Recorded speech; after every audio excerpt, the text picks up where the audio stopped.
Bueno, pues vamos ahora con nuestro espacio de asesinos, crímenes que conmocionaron a España, un espacio que hacemos cada 15 días con nuestro buen amigo y colaborador Antonio Trujillo, policía, escritor y criminólogo. Antonio, buenas tardes. Buenas tardes, Diego. ¿Qué tal? Bueno, llevábamos desde antes del verano que no nos veíamos, así que retomamos este espacio porque, por desgracia, hay muchos asesinos y criminales a los que dedicar este espacio y conocer un poquito la trayectoria y qué les pudo llevar a cometer esos crímenes atroces, ¿no? En este caso vamos a hablar de Andrés Rabadán, el asesino de La Ballesta. De La Ballesta. Hay que remontarnos a la década de los 90, ¿no? Año 94. En Cataluña, en Barcelona. Cataluña. Y fíjate que la primera curiosidad de este caso es el apellido precisamente de este hombre, ¿no? Tenemos dos parricidas en España con el mismo apellido, Rabadán. Este es Andrés, el otro era José Rabadán, sí, el asesino de la katana. Sí, este es Andrés Rabadán, el asesino de La Ballesta. De La Ballesta, exacto. De La Ballesta. Año 94, sí. Este chico tenía 20, 21 años cuando mató a su padre, al parecer provocado por una discusión, vivía solo con su padre, y lo mató efectivamente con una ballesta que él tenía... No sé exactamente si la había comprado o se la habían regalado, pero la tenía allí en su cuarto, y le dio tres tiros, le disparó 3 flechas, una de ellas en la cabeza, y lo mató, evidentemente. Pero además fue por una discusión absurda, ¿no? Creo que fue sobre por un vaso de leche. Un vaso de leche, efectivamente. Absurda. Él pidió un vaso de leche caliente, el padre se la puso fría y ahí hay algo que se le cruzaron los cables y ¡pum! Este chico le diagnosticaron esquizofrenia paranoide y él dice, bueno, se consiguió probar, o por lo menos así lo creyó el juez que dictó la sentencia, que actuó bajo el efecto de un brote psicótico. De hecho, fue declarado inimputable.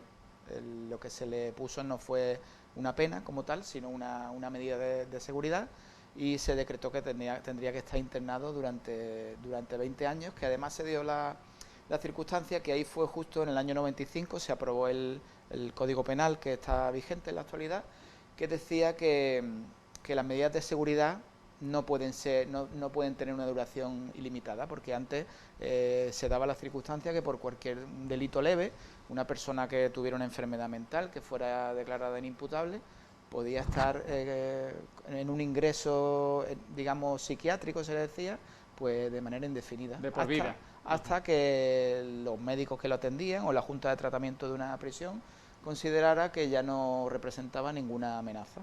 Entonces, imagínate, se daba la circunstancia que quizá por un delito menor o un robo de coche o un robo con violencia, pero entre comillas normal, sí, había gente que podía estar 10, 15, 20 años internada. En el caso de Andrés Rabadán, la pena que se le impuso de internamiento en un centro especializado, en un centro psiquiátrico, fueron 20 años que cumplió. Bueno, cumplió 17 y efectivamente era una pena similar al tiempo que le hubiera caído en caso de que se le hubiera impuesto una pena normal, ¿no? Por asesinato, por ejemplo. Lo que pasa es que en este caso en un centro, en una, vamos a decir, no sé si el término adecuado, en una cárcel distinta a una cárcel común. Sí, no, hay cárceles especiales para eso, y luego hay otras que tienen una sección,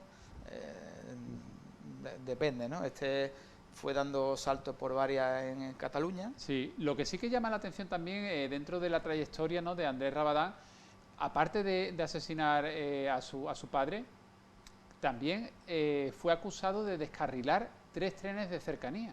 Exacto, su hermana mayor hablaba de él como de una persona muy antisocial. De hecho, dice que prácticamente nunca hablaba, nunca abrazaba a nadie.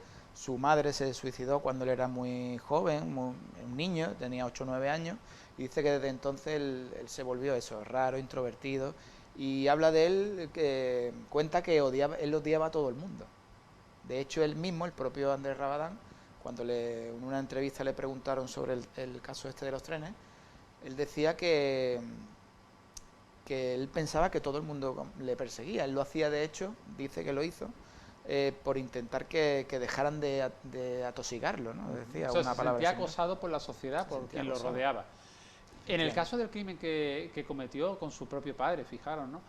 Él dijo que siguió, o sea, que siguió las directrices de unas supuestas voces y que actuó como un robot, que no calibró ni pensó lo que estaba haciendo, sino que directamente escuchaba unas voces y pues se dejó guiar, ¿no?, por esas voces. Bueno, estuvo 17 años, me dice, ¿no? 17 años. Internado. Él, durante ese internamiento, llegó a escribir un libro, además también... Dos libros. Dos libros, y también desarrolló el tema de la pintura, ¿no? Hizo 3 exposiciones de dibujo y los libros se pueden comprar en Amazon. Estaban en el los mercado dos, para adquirirlos, sí. si el que quiera. Y exposiciones hizo, y, bueno, fuera de la prisión, evidentemente. Hubo incluso un restaurante que se prestó a hacer una de sus exposiciones. Y si no me equivoco, fue en una de estas. Su mujer, él se casó en prisión. Las circunstancias, como ocurre con muchos asesinos de este tipo. Incluso el otro Rabadán, el de la katana, se casó también estando en prisión con una auxiliar de que trabajaba allí, que se interesó por él a través de una de las exposiciones de... Porque tengo entendido que a través de la pintura él expresó lo que había en su mente y esas voces y todo ese mundo interior que tenía. Queremos creer o queremos pensar que se habrá rehabilitado, que habrá podido, bajo una medicación, pues habrá podido retomar su vida, ¿no? Espero que no siga siendo un peligro para los demás, estando fuera. Él, según contó y según reflejó la sentencia de aquel delito, el asesinato de su padre, actuó bajo los efectos de un brote psicótico y nunca más volvió a tener ninguno. Es decir, a él le diagnosticaron esquizofrenia paranoide, pero nunca más volvió a tener un brote psicótico. Mira, estamos viendo precisamente imágenes de una película que protagonizó Alex Brendemul y que dirigió el realizador Ventura Dural, y que está basado, se llama así, Las dos vidas de Andrés Rabadán, y cuenta pues la vida de este joven con esquizofrenia paranoide y que, bueno, pues un 6 de febrero de 1994 pues asesinó a su padre con una ballesta. Él durante los primeros años en prisión estuvo medicado, siguió el tratamiento y a los pocos años lo dejó por prescripción de una psiquiatra que lo atendía, y esta mujer en su informe dijo que le estaba totalmente curado. De hecho, se le dio en el año 2011 y ya no hemos vuelto a escuchar de él, por lo menos hasta ahora, ¿no? Bueno, esperemos pues ojalá que siga así la cosa. La verdad que es una historia muy oscura, muy negra, que cuesta trabajo entender que alguien pueda continuar con su vida. Creo que incluso tuvo también, por lo que he leído, ¿no? Que también en algún momento tuvo intentos de acabar con su vida.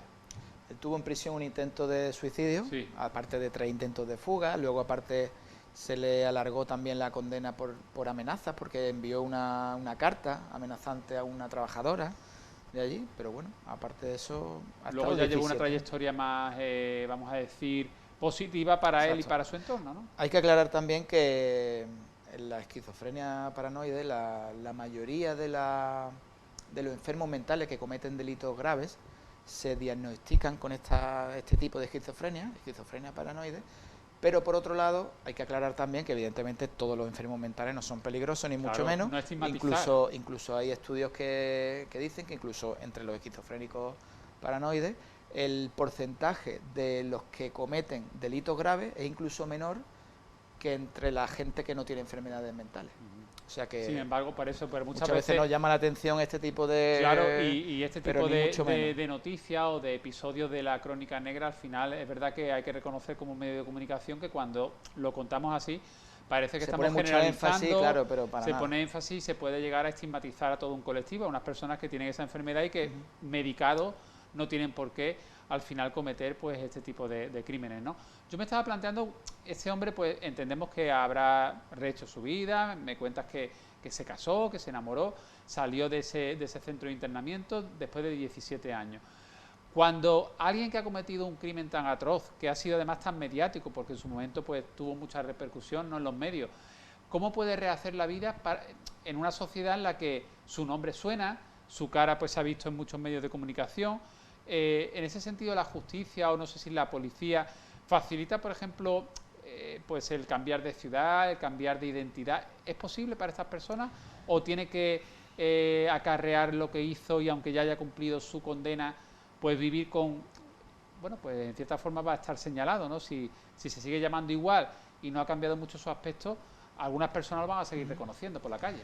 Muchas veces, como pasó en el caso de la niña de Alcácer, Sí. que el que estuvo en prisión, pues bueno, salió y... Miguel Ricard, ¿no? Miguel Ricard, muchas veces cambian de ciudad o de lugar de residencia por propia voluntad, precisamente por esto, ¿no? ¿Pero la identidad le es posible a estas personas cambiar de nombre y apellido o no? No, muchas veces hay mucha gente que ha estado en prisión, incluso trabajadores y profesionales, que hablan de que la mayor carencia del sistema penitenciario o del sistema legal español es precisamente ese, el, el tiempo posterior, cuando sale uno de la cárcel, la ayuda que se le ofrece en esa reinserción prácticamente es mínima, por no decir nula. Nula. Y creo que quizá podríamos mejorar bastante eso, bueno, quizá no, seguro, vamos, evidentemente O sea, podemos facilitar mejorarlo. una nueva vida o un... Ya no a la hora de lo que has comentado de que la gente no te conozca y tal, sino dar facilidades a la hora, bueno,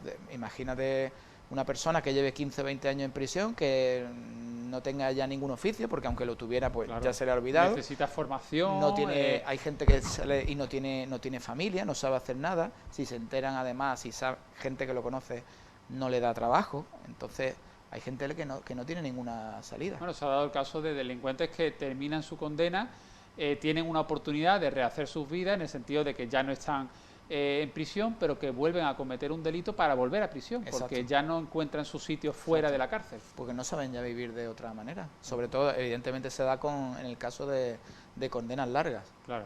que ya están totalmente fuera de la sociedad. Y también hay internos, también hay prisioneros y prisioneras que en la cárcel encuentran el lugar para decir, bueno, voy a aprovechar todo este tiempo para aprender algo, para formarme, para estudiar y para que cuando yo salga de prisión pueda iniciar una nueva vida con unos estudios que me respalden. Y también hay gente que aprovecha la cárcel para... Sí, sí, es cierto. De hecho, hay un abogado vasco. El Lute. El No, Lute sí, sí, bueno, es abogado. sí, me refería a uno que está sigue ejerciendo en la actualidad, que Sí. creo que bueno, incluso se ha hecho político y tal, pero bueno, era... Sí. Bueno, y era luego también abogado está que robaba coches siendo muy pequeño, Ujú. que también, bueno, se salen muchas tertulias de televisión y que, bueno, rehizo su vida y creo que incluso... Claro, lo que pasa es que los todo. cursos y los estudios en prisión, Son evidentemente, Bueno, bueno, a distancia habrá, me imagino. evidentemente no es obligatorio. Claro, optativo. Y luego aparte, pues bueno, hay un número limitado de plazas también. Claro. Así que Bueno, el que pueda, pues perfecto. pues nos vemos dentro de 2 semanas en una nueva entrega de este espacio de Asesinos, así que muchas gracias. Antonio, y buen fin de semana. Igualmente.